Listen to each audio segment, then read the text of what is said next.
ওনার স্বামীকে জীবিত করব না যতক্ষণ না চাঁদ আমার পুজো করছে। ওকে বিষমুক্ত শুধু সেই নাগই করতে পারে যে ওকে দংশন করেছিল। মা বেহুলা, আমি আমার সর্পসেনাদের ডেকে পাঠাচ্ছি, তুমি অনুসন্ধান করো। প্রণাম মা। কে কে তুমি? আমি বেহুলা মা, অনেক দূর থেকে আপনার খোঁজে এখানে এসেছি। বেহুলা, বলো তোমার কি বাসনা? তোমাকে এত মর্মাহত লাগছে কেন? মা, বহু বছর ধরে আমি পথে পথে ঘুরে বেড়াচ্ছি, আমার থাকার কোনো ঠাঁই নেই। আমার একটা কাজের যে বড় দরকার মা। চিন্তার কোনো কারণ নেই মা, তুমি আমার কাছে আমার ঘরে থেকো। আমি রাজি মা, কিন্তু একটা শর্তে। আপনি রোজ যে জামা কাপড়গুলো কাচতে আনেন ওগুলো আমি কেচে দেবো। বেশ, তাই হবে। তুমি এখন আমার কাপড়গুলো কাচো। আমার ছেলে ভীষণ অসুস্থ, আমি ওকে দেখে আসছি। আসছি।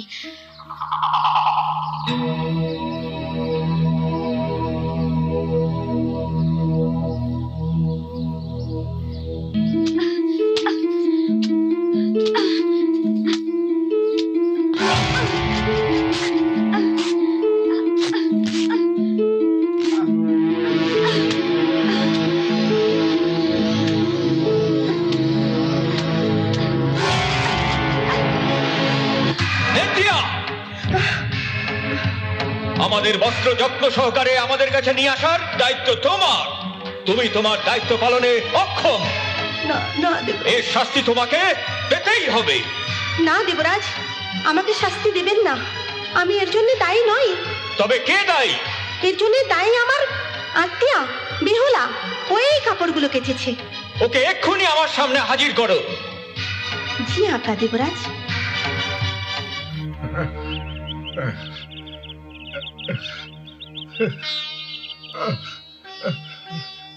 সরকার,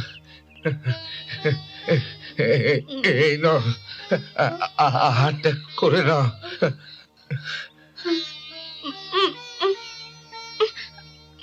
না স্বামী, না না, আপনি আমাকে খেতে বলবেন না, এই খাবার আমার মুখে রুচবে না। এইরকম কথা বলছো কেন সানুকা? আপনি আপনি আমার একটা অনুরোধ রাখবেন? কি অনুরোধ সনকা? যদি আমরা আমাদের আবার সব কিছু ফিরে পাই, সুখ শান্তি সব যদি আবার আমার সংসারে ফিরে আসে, তাহলে কেন কেন আপনি মা মনসার পুজো করছেন না? বলুন না সনকা, আমি দেবাদিদেব মহাদেবের উপাসক। আমি কখনো প্রাণ থাকতে ওই বেদিনী মনসার পুজো দিতে পারবো না। প্রণাম ইন্দ্রদেব। আচ্ছা, তাহলে তুমি বেহুলা, তুমি কোন অধিকারে আমাদের বস্ত্রের এই দুর্দশা করার সাহস পেলে? ইন্দ্রদেব, এই সবই পূর্ব পরিকল্পিত। আমি ইচ্ছাকৃতই এই কাজ করেছি। স্বর্গলোকে উপস্থিত হবার আমার কাছে আর অন্য কোনো উপায় ছিল না। স্বর্গসভায় উপস্থিত হওয়ার এটা কোনো সঠিক উপায় নয়। তোমার দ্বারা ভয়ানক ভুল হয়েছে বেহুলা, এর শাস্তি তোমায় পেতেই হবে। আমি শুনেছি তুমি নৃত্য কলায় পারদর্শী, তোমায় নৃত্যে উর্বশীকে পরাস্ত করতে হবে। যদি বিফল হও তাহলে মৃত্যুদণ্ড হবে। আর যদি তুমি উর্বশীকে পরাস্ত করতে সক্ষম হও তাহলে তুমি ইচ্ছা অনুযায়ী বর চাইতে পারো। আপনার সব শাস্তি আমি মেনে নিতে রাজি ইন্দ্রদেব। নৃত্যের আয়োজন করা হোক।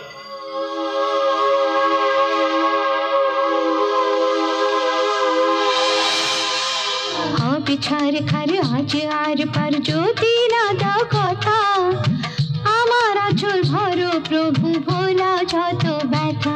তুমি নাচো, তুমি নাচো।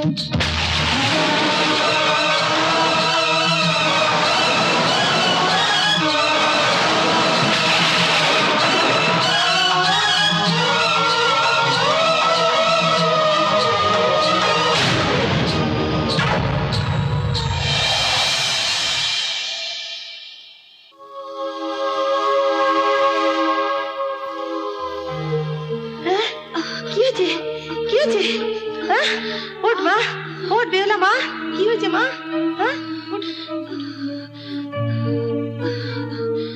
সাধু সাধু সাধু, মুগ্ধ, আমি মুগ্ধ হয়েছি তোমার নৃত্যকলা দেখে। যাও, ওর জন্য জল আহারের ব্যবস্থা করো। না, আমি তা গ্রহণ করতে পারবো না ইন্দ্রদেব। কেন মা? আমি প্রতিজ্ঞা করেছি, যতদিন না পর্যন্ত আমি আমার মৃত স্বামীর প্রাণ ফিরিয়ে আনতে পারছি, আমি অন্য জল স্পর্শ করব না। এই আমার জন্য অসম্ভব। আপনি আমাকে প্রতিশ্রুতি দিয়েছেন দেবরাজ, নৃত্যে আমি জয়ী হলে আপনি আমায় ইচ্ছে মতো বরদান দেবেন। একে সর্প দংশন করেছে, একে জীবিত শুধু মনসাই করতে পারে। যাও, মনসাকে ডেকে আনো।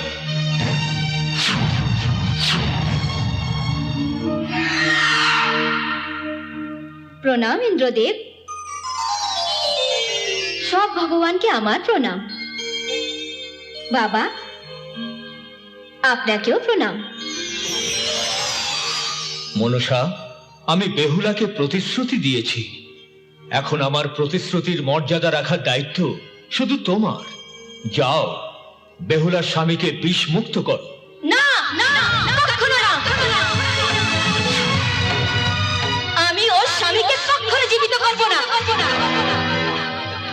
মা মনসা, দেবরাজ ইন্দ্র বেহুলাকে প্রতিশ্রুতি দিয়েছেন, ওর প্রতিশ্রুতি রক্ষা করো মা। পিতৃদেব, আমি ততক্ষণ বেহুলার স্বামীকে জীবিত করব না যতক্ষণ না চাঁদ আমার পুজো করছি। আজ আমি সর্বদেবতাকে সাক্ষী রেখে তোমায় কথা দিচ্ছি মা, উনি তোমার পুজো করবেন, নইলে আমি আমার প্রাণ বিসর্জন করব। বেশ, তোমার ওপরে আমার বিশ্বাস আছে। আমিও তোমায় কথা দিচ্ছি, চাঁদ আমায় পুজো করলে আমি ওর বাকি সন্তানদেরও ফিরিয়ে দেবো। আমি তোমায় কথা দিচ্ছি মা, উনি আমার কথা ফেলবেন না।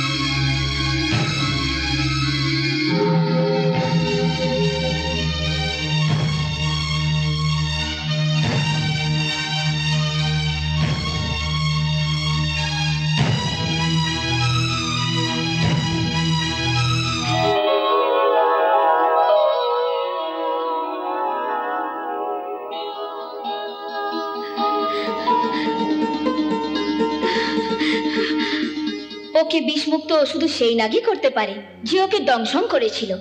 মা বেহুলা, আমি আমার সর্পসেনাদের ডেকে পাঠাচ্ছি। তুমি অনুসন্ধান করো কে তোমার স্বামীকে দংশন করেছিল।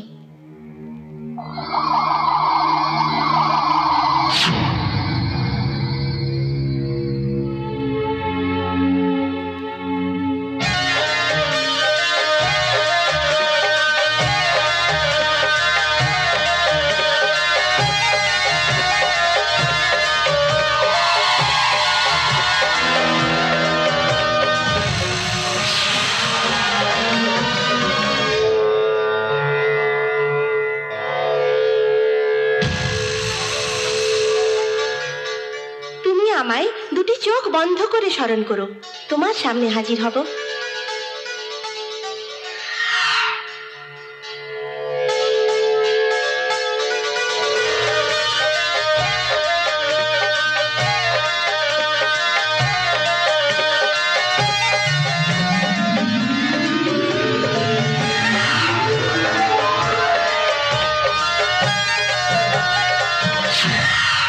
প্রণাম মা, প্রণাম। তোমরা সবাই যাও। বলো মা, কি আজ্ঞা? ওর স্বামীকে বিষমুক্ত করো।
স্বর্গসভায় স্বামী, মা মনসার কৃপায় আবার তুমি জীবিত হয়ে উঠেছো স্বামী।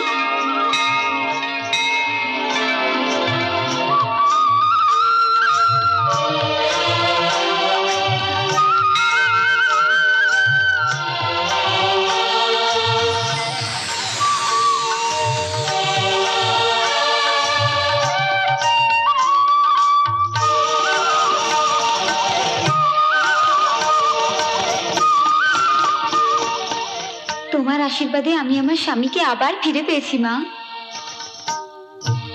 আমি তোমায় কথা দিচ্ছি, আমি আমার প্রতিশ্রুতি রাখবো। এবার তাহলে আসি মা।